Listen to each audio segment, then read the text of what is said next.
One of the approaches is that you see a high-pressured moment as a big moment. The other approach is you see a high-pressured moment as just another moment, another opportunity. A concrete example is think about the Olympic Games. The biggest games of your life, is it the biggest moment, the biggest contest, or is it another opportunity to do your thing? There's not a right or wrong, but having clarity about which one you choose and then backing in a plan to support that model is how the best in the world work.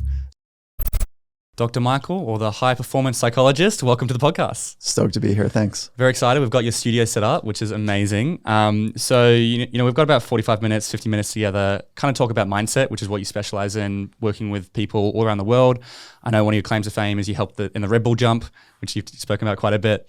So I'm keen to dive into mindset because I think it's one of the most important things for a young person, especially if they can get on top of it in their 20s. It can kind of set you up. It's something that's really helped me benefit. I started listening to podcasts when I was like 15, and that kind of shifted my mindset a lot. And that's been a huge benefit for me. I teach a lot of this stuff at programs and whatnot. So I'm very excited to deep dive into it with you. Before we get into that, I always ask one question for my guests, and that's always, what did you do after high school? What was going on in your head? Like your parents and stuff? What was going on for you after high school? Yeah. Cool to be part of your program. So stoked to answer these questions with you. After high school, I was a bit of a mess.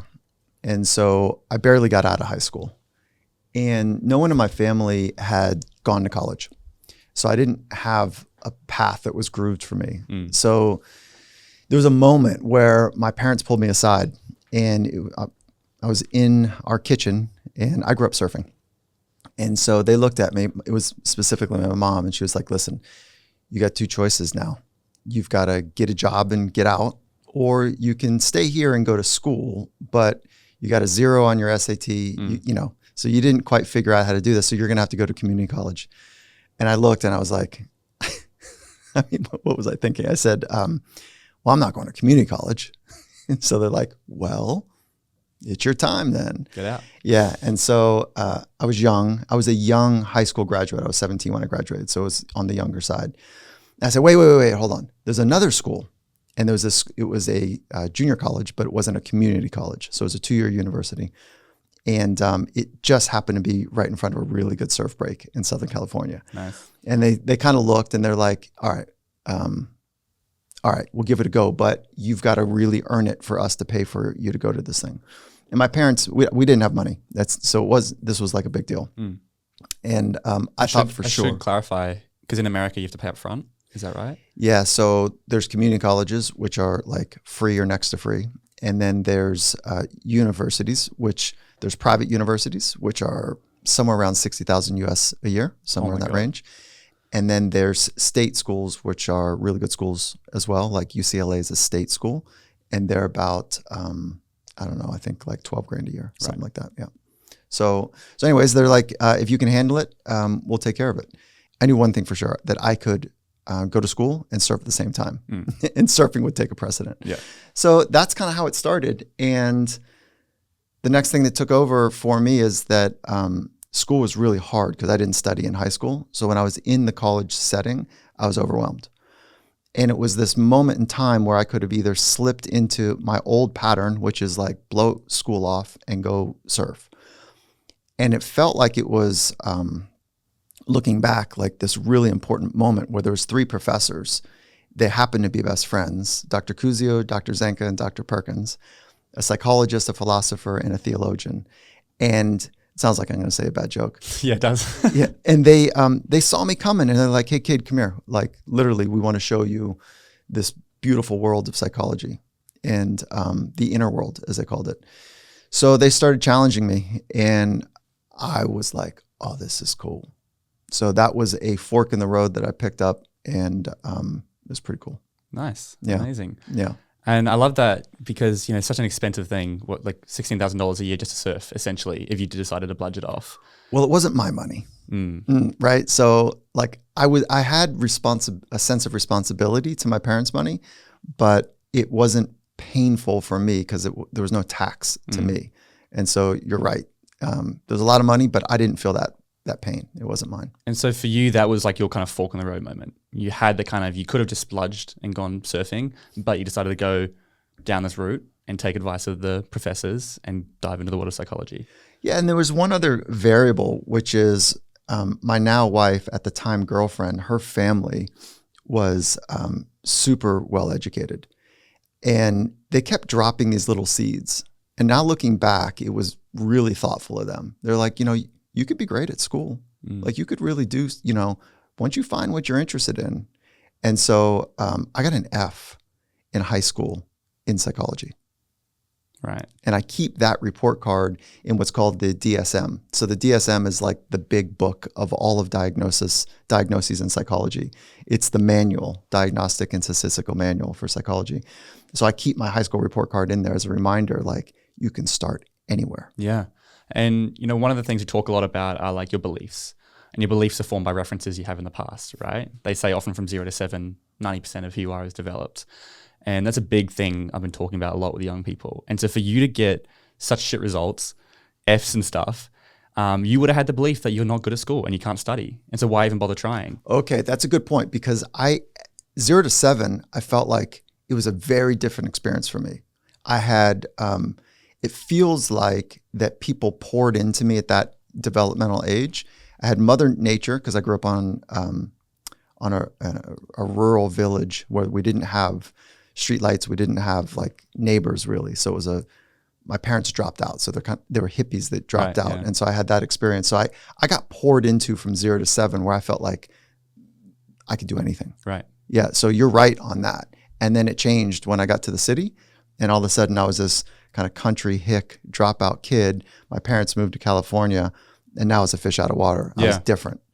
And so I remember those times when I was like, okay, I gotta figure some stuff out here. And the world got a little bit bigger, and I felt a little bit smaller. And that's tough. There was a guy in my program who he shared to everyone. He's like, I haven't told many people this, but for the first 10 years of my life, I grew up in a cult. And then I came to like typical, Australia. I joined a high school, and everyone made fun of me because I didn't know who SpongeBob SquarePants was. And I didn't know anything about the world. I had no pop culture references. And so for like all of high school, I was like beaten into me that I'm dumb and I'm stupid simply because I just don't know common things. And so he had the reference that he's an idiot, and he really struggled till he's 25, and he's had to work through that for 7 years. And so this is kind of what I wanted to talk about, like this mindset thing. Like how can we change these things and build confidence through our mindset and kind of get into that? Okay, so I'll pull one thread before I answer your question, is that there was a stinger of a moment where I had my parents leaning over me. This was before the age of probably 10. And my parents are sitting over me as I'm doing homework, and I couldn't figure out how to spell something. So I was young, right? It was a spelling test. And then, so my mom was like, okay, do that again.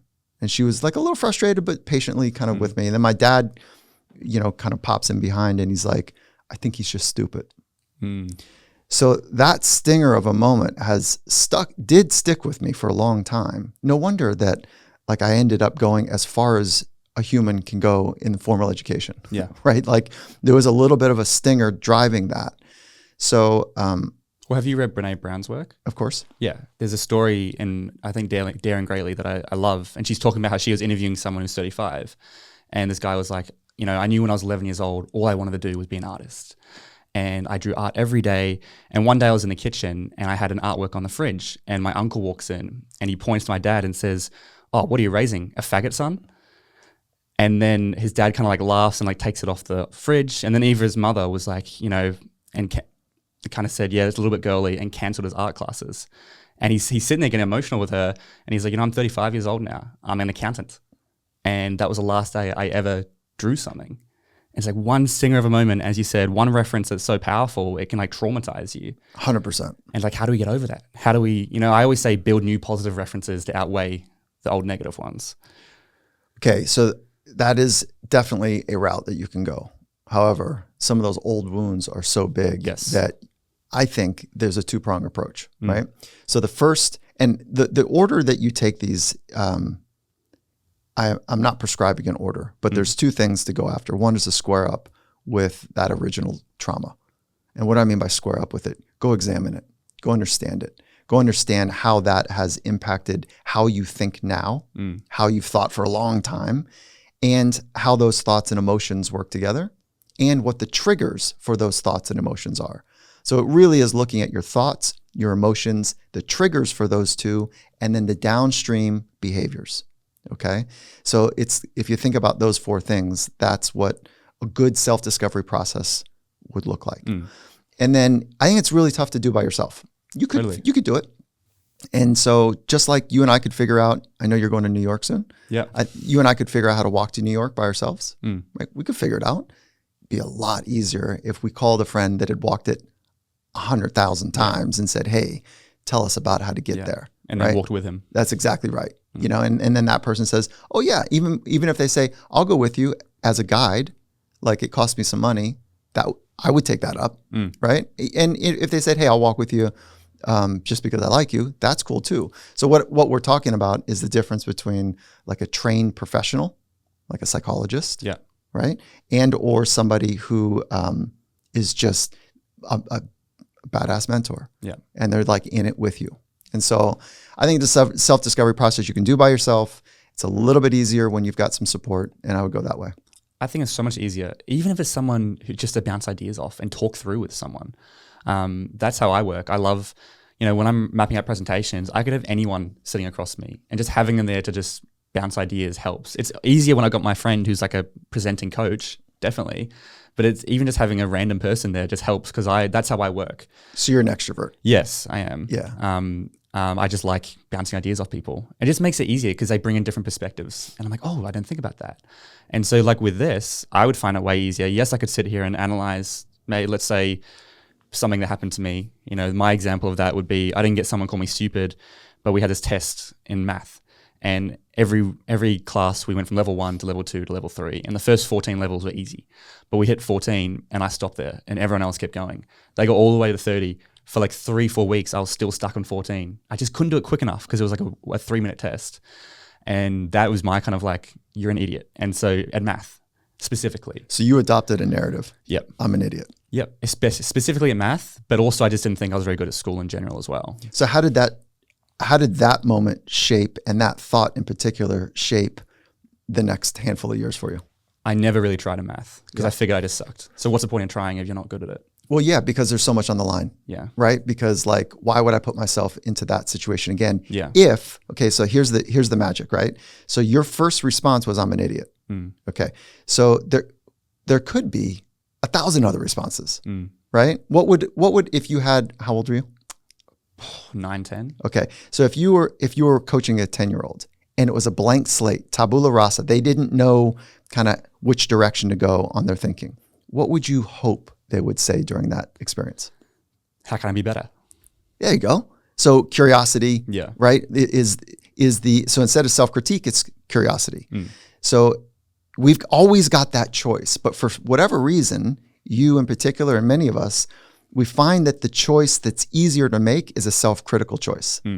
But the other's available. If we had different parenting structure, if we had different community experiences, if we had a tribe of people around us that were like, stay curious. Isn't it great to be curious? Unlock something. You're going to unlock something amazing. Like keep being curious about everything in your life. And then they were coaching us at every little moment about, oh, what'd you figure out? Where was it hard? And then trying to help you unlock the beauty of unlocking is like you would have had a different choice. Absolutely. Yeah. And that's like, because I'm very lucky. I had amazing parents. And kind of one of the things I like to say is one of the best privileges you can have, I think, are good quality parents. Because I work with kids and I can't tell you, we did a 2-day program with young kids, 14 to 18, 12-hour days, 9 o'clock to 9 o'clock at night, kind of like Tony Robbins for young people in a way. And we talk about the beliefs and all this kind of stuff. And then the parents come in for a parent session at the end. And whenever I speak to them, they are exact replicas. Like the confident kids, the parents come in, they shake my hand, they say, Byron, thank you so much for this weekend. The kids are a little bit nervous. The parents come in, they don't say hello to me. It's like, it's horrifying. It's like exact replicas of their parents. We give what we have, right? You can't give what you don't have. So if you are full of anxiety, depression, agitation, if you're irritable, that's what you end up giving to other people, whether they're your kids or your coworkers or whatever. So I think it's a really important moment in time because people are waking up to the value of psychology, the power of psychology. And you and your generation and even folks older are saying, all right, we got to invest here. It's now is the time to invest. Absolutely. Yeah. So I think we're going to see a pendulum swing in a pretty radical way, and you guys are going to do it. Yeah. No, it's exciting. Exciting times for sure. And like just going back to what you were talking about, because I think that's a really good point. It's not a new concept to me. It's something I've been working on for a while, this I'm an idiot sort of thing, that language we use. And that's kind of like what used to be my immediate go-to was I'm an idiot. Oh, you're an idiot. I've got a whole bunch of examples of when it's like I do something stupid, I immediately go, I'm an idiot. It's changed now, but it's taken, a long time to kind of break that habit. Is that something you work on with a lot of people, kind of that inner language and that monologue they're using in their head? So I only gave you one part. I said there's a two-prong approach. Yep. Another approach is to be incredibly aware of what you say and how what you say affects your emotions. So that awareness training is paramount. I don't think there's another way through it.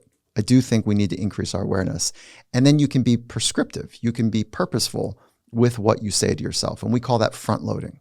So you front load the way that you speak to yourself so that you can speak that way eloquently when you're in a high stress moment. And that's the way to reorganize your automatic response. And in psychology, we call it ants, automatic negative thoughts. So your ants, if you get ahead of it, you might not have that same response, but you have to train for that. And that training starts with awareness. Right. And this is something you talk about so much is the language, right?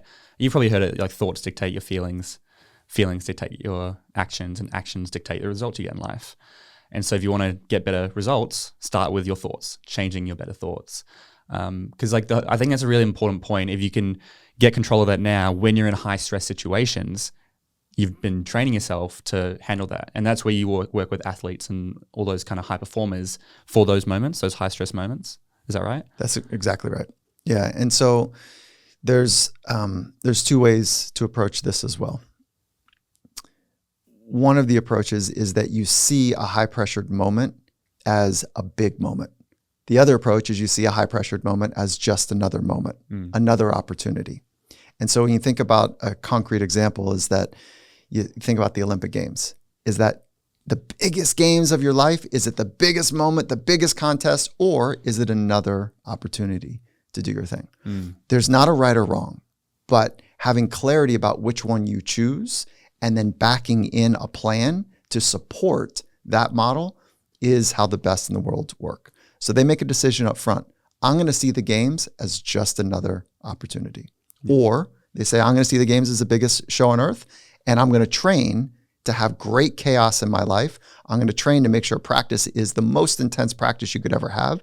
I'm going to train for things going sideways all the time because who knows what's going to happen in this big event, right?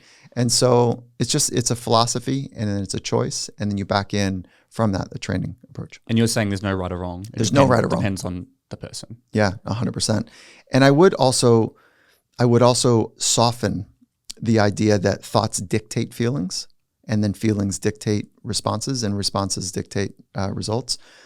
I would soften that to say that thoughts and emotions work together, right? And the way that you interpret that experience is your feeling. And so it's unclear for us if thoughts are always first or if emotions happen first. It's unclear from a research standpoint. However, I am better able to manage my thoughts than I am my emotions. Right. So I can do something with my thoughts where emotions are a bit trickier. Emotions are like the elephant and the rider. Yeah. Right. So the elephant is the emotion and the rider is the thought. And so no matter how powerful the rider is, if the elephant wants to run, if the emotions want to flow, you're just kind of along for the ride. I love that analogy. I've read it before. I think it must have been is it in your book? It is. Yeah, because there's these guys in Australia wrote a book called The Shit They Never Taught You, and they pretty much took their favorite 200 personal development books and summarized it. And they had a chapter dedicated to your book, which I've read. Oh, very cool. And it's really good. Oh, that's very cool. So, but on that, I wanted because I'd love to go into stress because I think this generation is really not that good at dealing with stress. Like younger people, like they stress out over the smallest things. But I'll give you an example because for me, if I know I've got a stressful moment coming up, I can mentally prepare. For me, the tough stuff is when I don't prepare. For example, I came to the US, right? This is going to sound so stupid. I didn't realize I needed a visa. I thought I needed one when I got here. Every other country I've been to, you get the visa when you arrive. So that was on me, silly mistake. But I rock up to the checkout and she's like, "Give your visa." I'm like, "No." And my manager's like, "Oh, just go get a Esther online." And so I fill it out. They ask for a photo of your passport. So I take a photo of your passport. Then it pre-populates your name with the information up there. And it pre-populated my name incorrectly. And so it put an error in my name. And so we're waiting for 20 minutes, 30 minutes. The flight's coming up. I didn't predict this. And this is where my emotions start freaking out. And I'm like, we've put a lot of money for this trip. I can't miss this flight. We don't have insurance on it because it was like a cheap flight or something. I start freaking out and I'm like, can I afford to buy another flight? And this is where like, I feel like I got in a moment. This was one of the most stressful moments in recent memory. And I feel like my emotions definitely got the better of me and I was struggling to maintain the thoughts and stuff. Like what would you recommend in a situation like that? Is that really just thinking, okay, what's the next step? How can I solve this? In that moment when emotions are big, right? And let's just dissect this a little bit to get to a quick answer. Actually, let me give you the quick answer. In that moment, the best thing you can do is hold on because you've already experienced a big flood of emotions. So if that emotion is anxiety, which it sounds like it was for you, then the most dynamic thing that you can do is to know that it takes about 45 minutes to clear that level of cortisol, that level of agitation. Right. So you're going to be agitated. It doesn't mean that you're going to be pissed off. It doesn't mean that. It means that there's an internal scratchiness that comes with that type of or level of cortisol. So one, just kind of know, all right, it's on board. Yep. And then, right, it's here. Okay. The second is to use breathing. So slow, long exhales are the way to down-regulate that level of intensity. It doesn't go away because of principle number one. We got cortisol on board. It's here. Now we're trying to manage it. One of the ways to manage it is physiological, right? Is breathing. The third thing that you can do is guide your mind to what is in your control that's going to step you forward. Okay, so that is really the problem-solving mode. Instead of turning inward, I'm so stupid, I'm an idiot, whatever that is, instead of turning inward, that you keep your attention focused outwardly to be able to solve the problem that's in front of you. Yeah. If you can do those three things well, you'll have a pretty massive unlock. That's exactly it. Because like my logic is, and I am quite a logical person, but it's like, look, the mistakes were made. There's no point in dwelling on it. It's like there's no point. It was a dumb mistake. You know, I can talk about it later, but I have to move forward. And I love that, like, what's in your control? Because there's no point in stressing about stuff that's not in your control.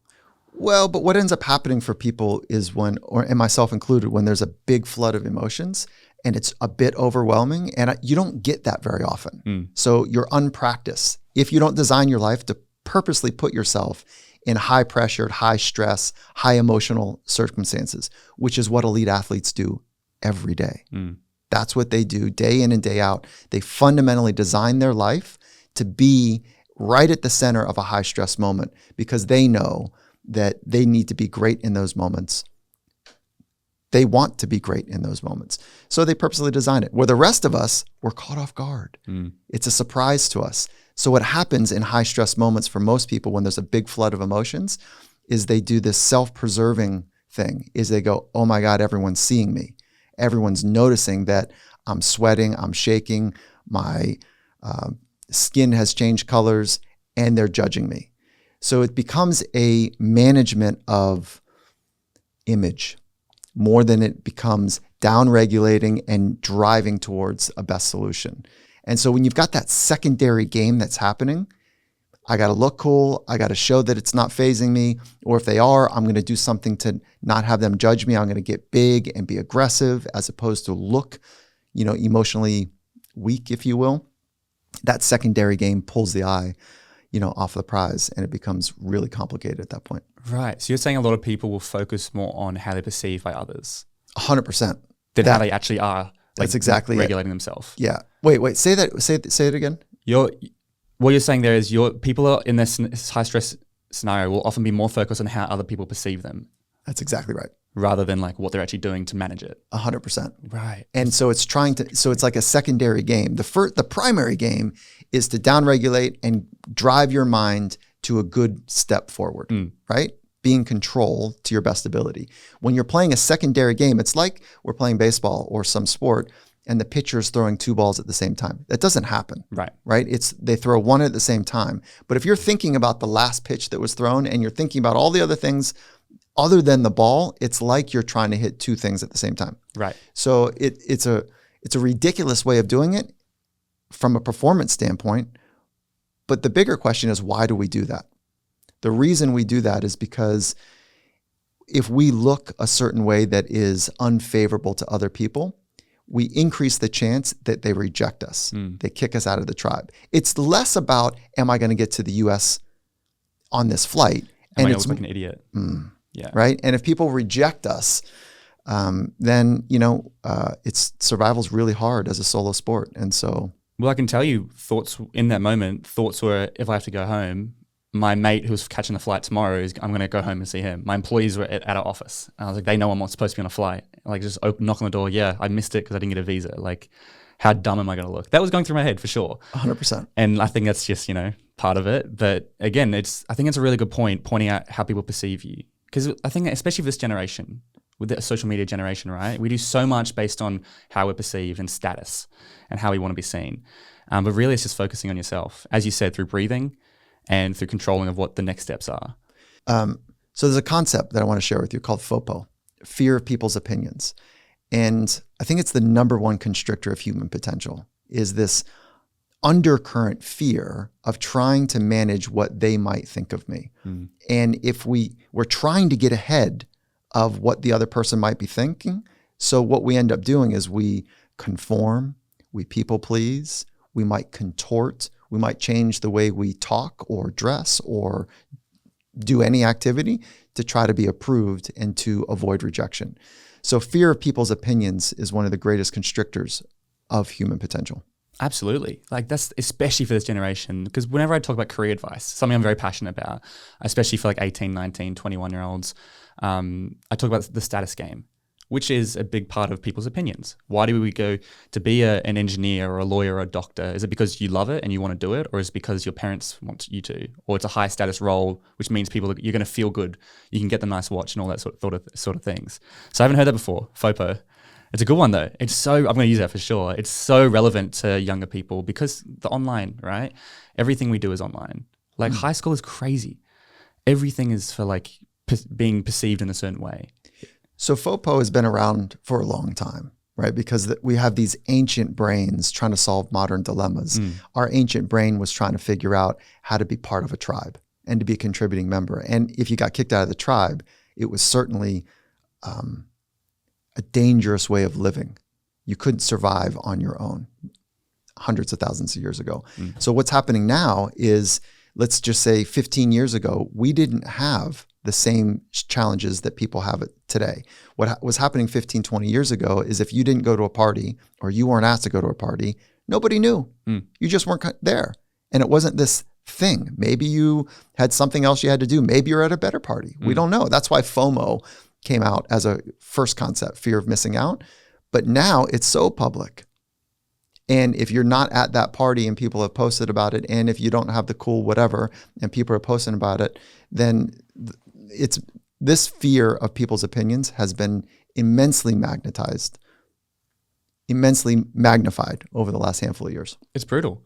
To go on to your example, I always when I'm talking to parents and stuff, to give them an idea, it's like when let's say in the 80s you didn't get invited to a party. You go to school on Monday, you find out on Friday there's a party, you missed out. Damn, that sucks.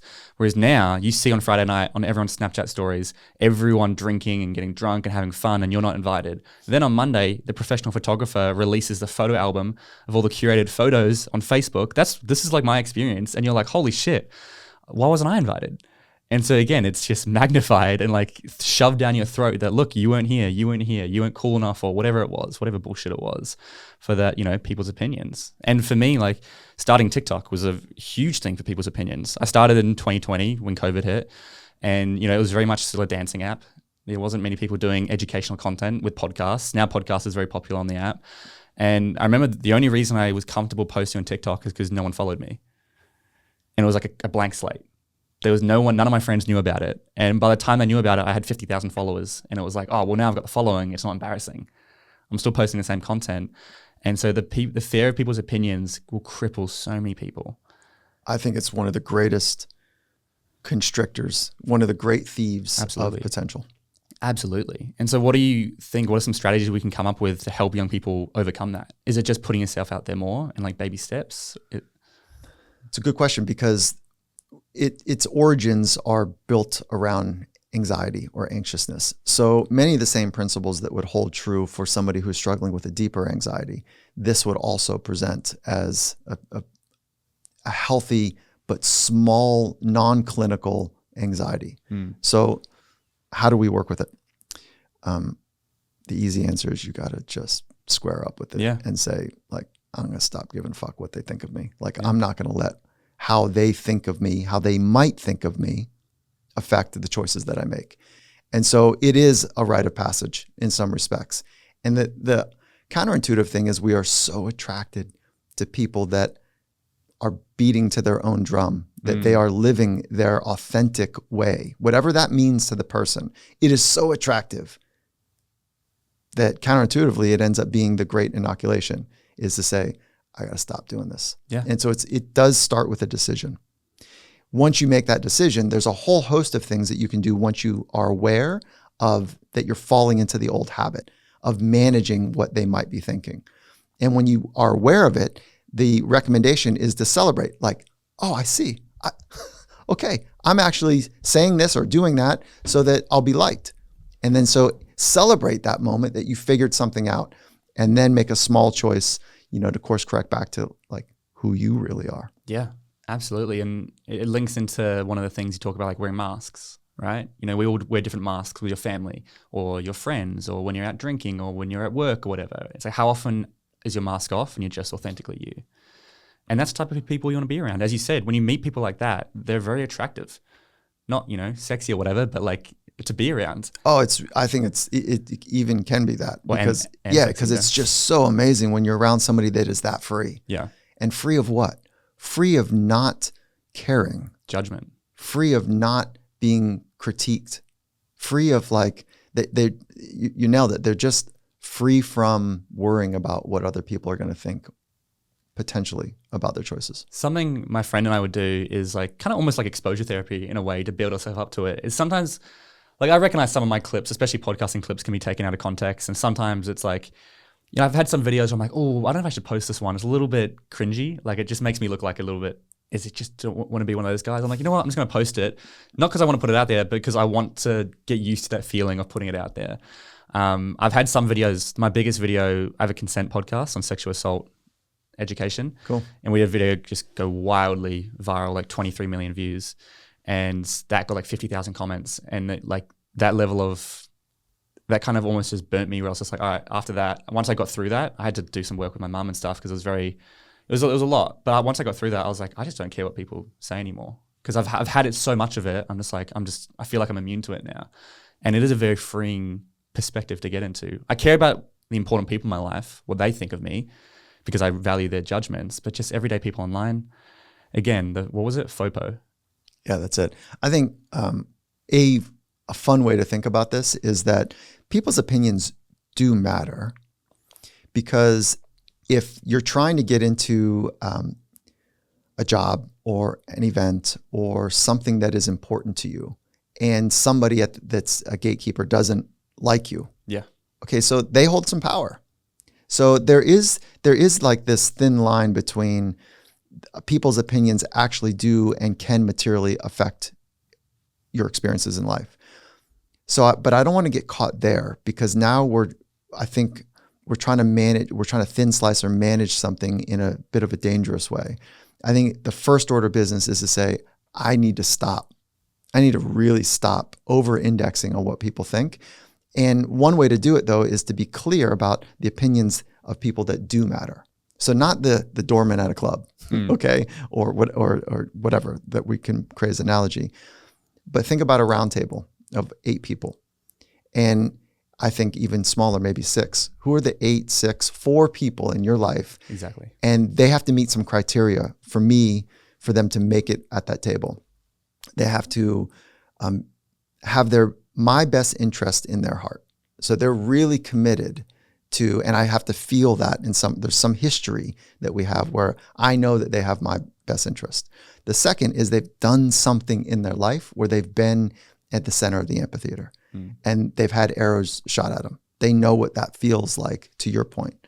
And if you have those 2 criteria, then you at least meet you at least meet 2 criteria to be on the round table. Yeah, exactly. And I think it's a good way to look at it. Like, of course, people's opinions matter, but if you let everyone's opinions, then you're just going to get suffocated with, especially online opinions are just, horseshit, just people chatting whatever it is. But I did want to switch gears real quick and talk about mindset itself, as in just like, dealing with stress, but like also just mindset towards life. I'm sure you've heard the two brothers story, right? There's a story we just share real quick. Like, 2 brothers grew up with the same lives, but then their father turned to alcohol once he lost his job, got very abusive. He started abusing their mother. Once the boys were old enough, they would stand in front and he would abuse them. And they ended up having a very horrific childhood. One brother grew up to, when he left high school, he got into drugs, he robbed a liquor store and spent 10 years in prison. The other brother married his childhood sweetheart, got married, had a great life, got a high paying job and has kids and family. And a journalist discovered these two and said, How do we have 2 brothers with the same upbringing but completely different outcomes? And when she interviewed them, they both answered the same question. She said, how come you turned out the way that you did? And they said, how could I turn out any differently with a father like that? Which is kind of like what are the differences? And we always say, you're either living above the line or below the line. When you're above the line, you take accountability, responsibility, and ownership. And when you're playing below the line, you blame others, you live in denial, and you make excuses. And this is all about our mindset. So I'd love to kind of go into your perspective on mindset. For me, a big part of mindset is accountability. If you start to take accountability for like everything, that's helped change me. But how do you approach mindset, especially for like younger people who might be new to this concept? So mindset is a shorthand, almost acceptable term nowadays for psychology. And psychology is a placeholder for your thoughts and emotions, right? And how the thoughts and emotions impact behavior. So let's go back up to this idea of mindset. Mindset does require an adjective ahead of it. So aggressive mindset, loving mindset, growth curious mindset, growth mindset. So it requires some adjective in front of it, competitive mindset. And so I think it's really important that mindset is the way that you organize or you train your thoughts to be able to have that adjective be true. Right. Okay. So in psychology, just like you train your body, just like you train your craft, if you're a sports person, you got to train both of them. Throwing the ball is not training the body, it's training the craft. The body is all the things you do in the gym to be strong, nimble, agile. Just like you train those with sets and reps, you can train your mind with sets and reps. And so the only difference is that you can see very easily if your body is changing or if your craft is more proficient. It's harder to see if your mind is more skilled. So we're working in the world of the invisible, which makes it exponentially more complicated. Especially as a coach. Oh, 100%. Like, how can you track results? Yeah. So we track results downstream from that. We do track results on performance and behavior. But the way that and there's something I can give you, there's some technology that we can use to get closer to the upstream impact of thoughts, which is physiological measures. So autonomic nervous system, sweat conductance, pupil dilation. Right, wow. You can measure all of that stuff to see how your thoughts are impacting your physiology before we're getting downstream to performance. Wow. Yeah. So the takeaway though is you can train your mind just like you train your body, sets and reps. So what are the sets and reps that we're talking about? Self-talk. You can train self-talk. Yeah. You can train being calm. You can train deep focus. Maybe it's something as simple as 15 minutes at a time. You're saying 15 seconds at a time. You're saying switch on, be here, be all in for the next 15 seconds. That in essence is training deep focus. You can train optimism. You can train self-trust. You can train control. Gratitude. You can train gratitude. There's a whole bunch of things that you can train. And if you're not training them, your brain is winning. So your brain and your mind are different. They're related, of course, but they're different. If you're not training your mind, if you're not training your software, the hardware will win, the brain. And so most people's brains are winning. And it's pretty primal what the brain's trying to do. Survive. Yeah. Be liked. Be part of something. Avoid rejection. Figure out how to just be here one more day, as opposed to training your mind gives you a chance to be optimal, gives you a chance to be authentic, gives you a chance to experience the riches of life. Yeah. And so the difference between mind and brain, as you said, so we're looking at doing these things, because I always like to make things practical. something for me is, when we hear like, okay, you got to train your mind. Okay, but how do we do it? We can train through gratitude, gratitude journals, or as you said, the 15 seconds and stuff, and just actually implementing it. Because I think there's no point in listening to podcasts and then going away, that was cool, and then just, that's it. You've taken the information. So it's like when you're listening to this episode, think, what can I do? What are some of the things that we can do? And go and implement it and start training your minds. And, what are some of the things you see once people start training their minds? And like, what differences does it make? Well, first, I want to 100% agree that if you're not careful, podcasts and books and whatever information that's really solid information just becomes a bit overwhelming because it's like there's so many good things I could do, but I'm not doing them. Yeah. So it is, how do you eat an elephant one bite at a time type of idea, is that you just look for one thing that you can begin to fold into your natural process. So if you're listening to this podcast, that let 99% of it wash over you. It gives you kind of a bit of entertainment, a bit of insight, a bit of context, and then find one thing that you can go train today, not tomorrow, today. So implement it even right now. I would suggest, say it's gratitude, and you're like, well, why would I train gratitude training? Well, gratitude is deeply linked to optimism. Optimism is a fundamental belief that the future is going to work out. I have not been on a high-performing world-class team that is not fundamentally optimistic. And so if you want to understand what you're capable of, you have to stay in difficult times more often. You have to stay through it, right? And that's kind of, it's the shorthand for the hustle hard mentality, which I do not agree with. Yep. And you can have one Zen master that says, you're going to have to go get yours. And you can have another Zen master that says, take the hands off the steering wheel, trust, you'll be okay. Find the fluidity of the river. Like be in harmony. So you can go at it many different ways, but you can't go at it both of those ways. And so my point is, training optimism is a prerequisite to have mental toughness. So if you don't believe the future is going to work out, you're not going to stay and do the hard thing for an extended period of time. So how do you train optimism? Gratitude is one of the ways to do it. Gratitude journal is so closely linked to optimism training that I would nod my head and say, yes, start that now. Yeah. And that's super easy to do. One of the things I like to do is we talk about focus. What are you focusing on? And I think it's so easy to focus on the negative. In the media, in journalism, they say if it bleeds, it leads. And so a lot of the media is very negative. And so if all you're doing is focusing on the news, you're going to think the world's a very terrible place. But it's actually, there's a lot of good going on. And so I'm always like, shift your focus. And so that's something I've been working on. And I think it's helped me really benefit from negative situations, just focusing on the good.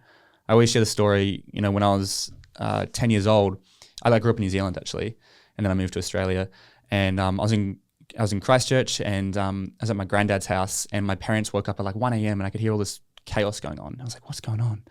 The next morning we wake up and our granddad sits us down and he says, so there was an accident, your house burnt down. And we're like, what? And we've lost everything. And so our parents went back to get that.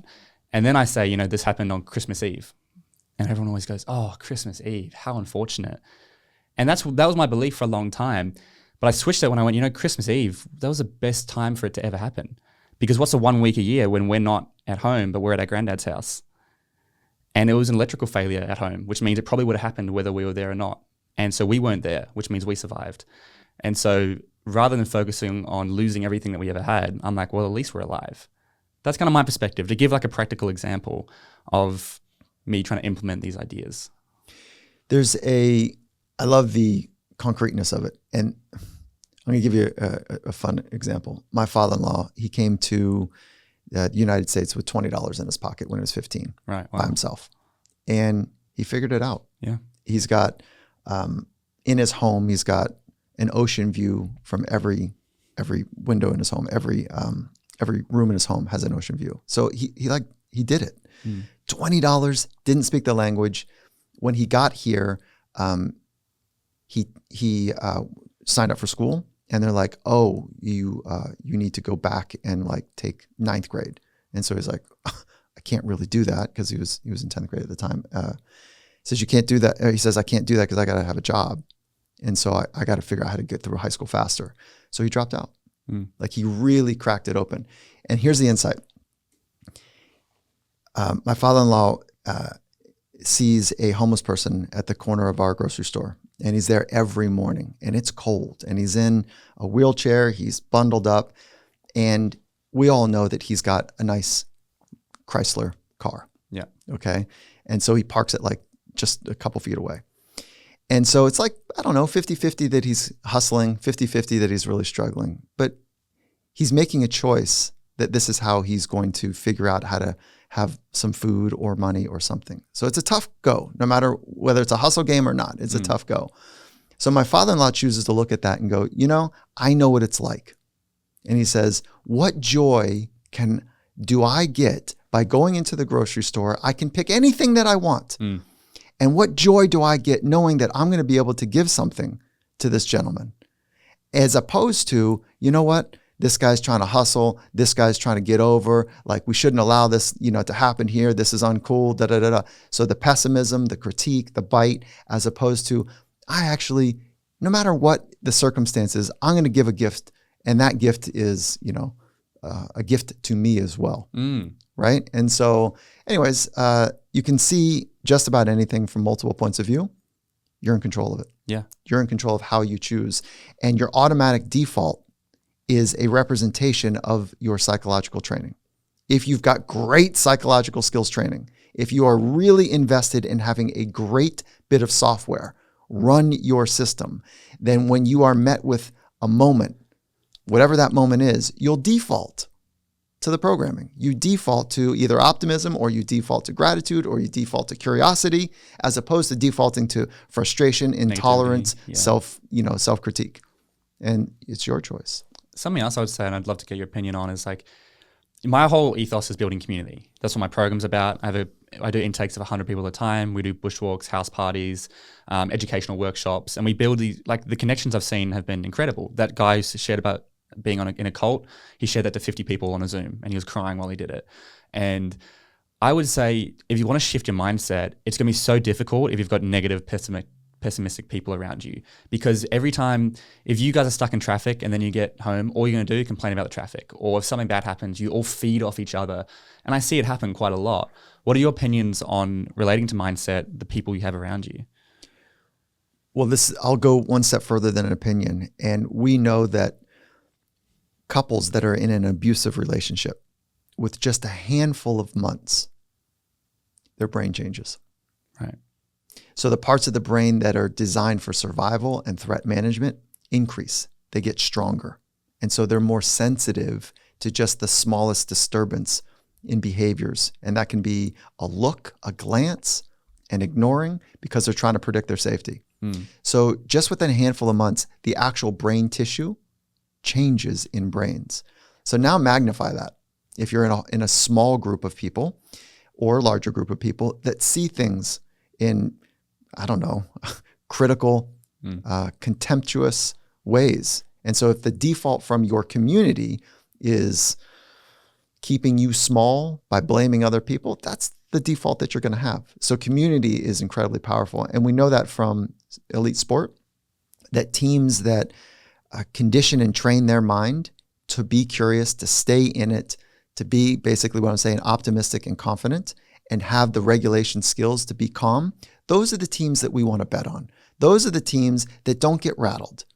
And that team community culture ethos is easily trained. It just takes somebody to, like you, to have a strong position and to have central themes that you're going to work from, and then make sure everyone understands like what the themes are, and then how we're going to go about making sure that they're real. Well, it's crazy, because something I've realized with running my programs is, it's like, all humans want this connection. And it's like, the good thing, most people who join my program join by themselves. And so they're starting fresh. And I honestly believe if you get 100 young people into my program, I'll get the same results every time, because this is just human nature. We want to be loved. We want to have these emotions and stuff. Yet when you're in an environment that's like from school, let's say you're 24 and you're in an environment that's still from school, it's so ingrained that you just don't talk about this stuff, and you're just so stuck in it. And it's so hard to get out of, I find. Like, I almost recommend, like, some people just leave the country, and I'm like, yeah, if that's what you have to do, that's what you have to do. I wish that I had your type of community. I wish that I had the type of skills that you and I are talking about when I was coming right out of high school. I wish I had them in high school. High school was pretty hard for me. High school, yeah. High school, I'm not I'm quite well known in Australia for being the guy that doesn't like the education system. It's quite similar to Americans, I think. I think it's just quite outdated. But it's just, there's so much bullying and there's just so much, there's not a very healthy community in most high schools. I think it's rare you meet someone who goes, yeah, I had great friends in high school. No, we don't keep our friends, right? Because we grow, which is cool. But I think the bigger concern is that it was designed by introverts and people that wanted power and control. So there's one person in front of the room that tells everyone else when they can sit and stand and speak. And that's an introverted process as well. So I don't learn, like you said, I don't learn from an introverted experience where I learn best when I can bounce ideas off other people. Yeah. And so if I'm just spoken to for 45 minutes or whatever it is, I'm not really learning. And so there's a power control thing and an introverted dominance preference for learning that it didn't fit for me at all. And something I see is people like you and me, look, I didn't do terrible in high school, but I feel like I put in a lot of work to get very average results. But I had the belief that I wasn't very smart. It sounds like you had a similar belief because you got Fs and whatnot. I find, it's very freeing when you exit high school and you go, oh, wait, I'm not that dumb. That's not how the world works. You can get results. The market's a market. You dictate what you can do. But then I see the counter. A lot of people who are really naturally good in high school, they get eaten alive when they go into the real world because they had this false perception that they're really, really smart. And then they go into the real world and they're just like, whoa, this doesn't apply as much as I thought it did. Being really good at essays doesn't help me that much. And being good at exams doesn't help me. And I feel like they lose a lot of work ethic. This is just from like a lot of people that I've seen. Well, the young talent have a unique challenge. The young talent have to figure out how to stay hungry because it was easy when they were young. So that's why having a radically clear, compelling future, a vision about what's possible and stimulating at every age of your life, whether, and it feels more temporal, if you will. It feels like it's just before the horizon when you're younger. And then when you get a little bit older, you can see just past the horizon. Imagine what that is and be compelling. And then when you have a bit more sophistication, you see a third horizon that you're like, that's what my life is going to be about. But when you're younger, you just start with horizon 1 or 2. And that horizon needs to be compelling and radically clear and stimulating and honest for you to be able to wake up in the morning and do the hard work of training your software to be great, to training your technical skills to be on point, and then to find out how fun it is to get better. And to do that, you've got to put yourself in situations that will challenge you. Yeah, get outside your comfort zone. 100. Well, it sounds so easy, doesn't it? It does. It's so easy in theory. It's so get easy. outside your comfort zone. Yeah, but it's taxing. It's exhausting hard when you do it on a regular basis. That's why athletes, people think that they lounge around all day. The 4 hours of their intensity physical work, the 4 hours of their physical work is so intense that they have to recover. And so most of us don't get that level of intensity in our day-to-day lives. And I know, just because I know a lot of people will be thinking the question, and you might not have an answer to it, but it's like, okay, great, but I don't have a horizon. How do I find my first horizon? Do you have any advice to that? 100%. Get out a piece of paper, start writing, or find a mate that you vibe with and talk it out. And so what is a horizon? It's a vision that you hold for yourself, or it's a vision for how you imagine a future community to be. And it's so stimulating and it's honest and it's meaningful to you that you're like, man, do you think that I could actually create that? And then you calibrate it, with yourself and or with other people. And if you get a nod across from you, and it's like, and they really have your back and they understand you, and then, or yourself, you're like, I think I can. You start to develop a plan from there. So it's getting it out. It's putting some words to it to be able to be very clear about what that future state could be. Amazing. Yeah. And so when you put a piece of paper, you're just writing down like stuff that interests you and just kind of dumping what the horizons could be. Yeah. So let's imagine, I'll be incredibly concrete. Like this is what we do with athletes all the time. So we'll ask an athlete, we'll say, what do you think is possible for you? So start with that question. And then the athlete says, Pro Bowl, Hall of Fame. And then, okay, so what do you need to do do you believe that that's possible for you? And they're like, yeah, I got something special in me. Okay. So this is all about the person, not a community. I'll do that in a minute. And then, do you believe that's possible? And they go, yeah, I got something special about it. Okay. Well, what skills do we need to build? What type of plan do we need to put in place? So the vision is not hard. It's It's to make sure that you believe that it's possible and it's stimulating. It's right at that edge of unbelievable. It's right at the edge of like, I don't know. Yeah. Like, I almost hesitate to want to say it out loud because you might think that I'm stupid, like, or that I'm crazy, So it's right at that threshold where it gets really interesting. And then developing the plan.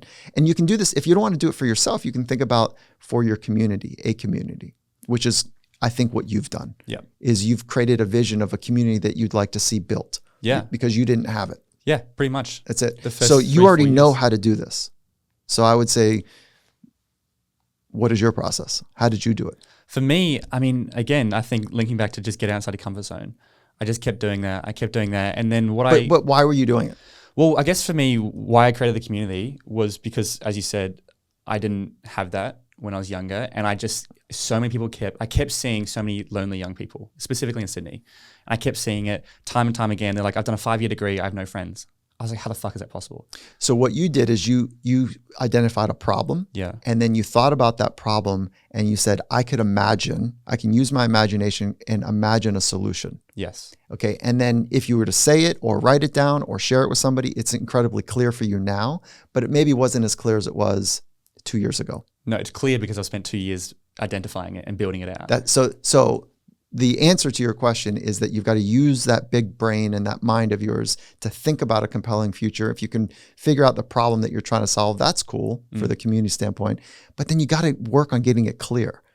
And so I've been around many billionaires, not millionaires, but billionaires.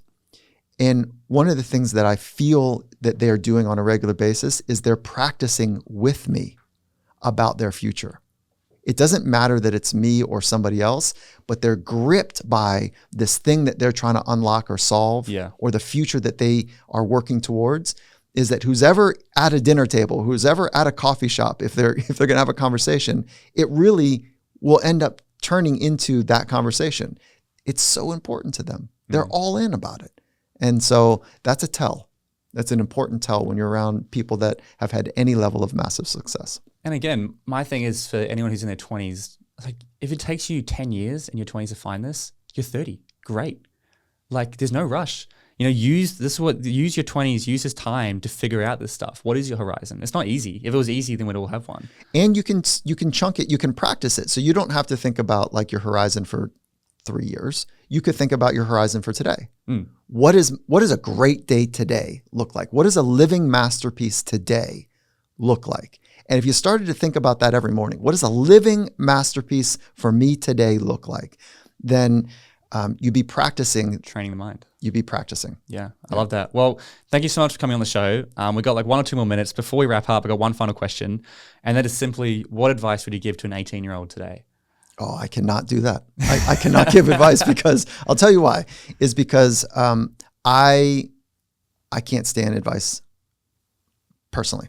So when someone says, oh, I think you should, or my advice for you is, well, that's you applying your life experiences and insights, thinking that they'll fit for me. Yeah. So if a cheeky way to say it is, my best advice is to listen to yourself, and to be honest with yourself. And there is no simple path. It's your path. Yeah. And so, but I do not want to give advice because I don't like how it feels for somebody to give me advice. It feels condescending. It feels rude. It feels disrespectful to my unique history. And so I can tell you for me, what's been materially important is self-discovery, and to do that self-discovery with people that have my best interests at heart, and to have a compelling future where it's like, that is worth grinding for. That is worth trusting the process and investing in myself and other people. But it links into what you said earlier about like the consuming all these podcasts, right? It's like consume podcasts, take what applies to you and then implement it. There's never going to be one answer for everyone. The reason though that I would plus one on that is that take it, apply something for you that you can practice so that you can be there for other people. So it's not just to be a better self. It's a better self for what reason? So that you can be there for other people. And so we are social beings. So it's getting down to that communal, that belonging piece that's really important. And I'm nauseated by the self-help world because like it's kind of stops with the self. Self-help for what reason? To help others be great as well, to be a good teammate, to be a great community member. I love that. Well, thank you so much for coming on the show. If people want to get in touch with you, I know you've got a book, you've got a course, you've got lots of content online. Where's the best place to go? Findingmastery.net is the best place to go right now. The Finding Mastery podcast is a one-stop that will be able to guide people to all of the different resources. Of course, and that's free. So yeah, go check out the podcast, Finding Mastery. Mastery. I said it in your accent then. Yeah. Mastery would be the Australian way. Finding Mastery. That's a free podcast. So you can go check out all your content there. But otherwise, Dr. Michael, thank you so much for coming on the show. Appreciate you.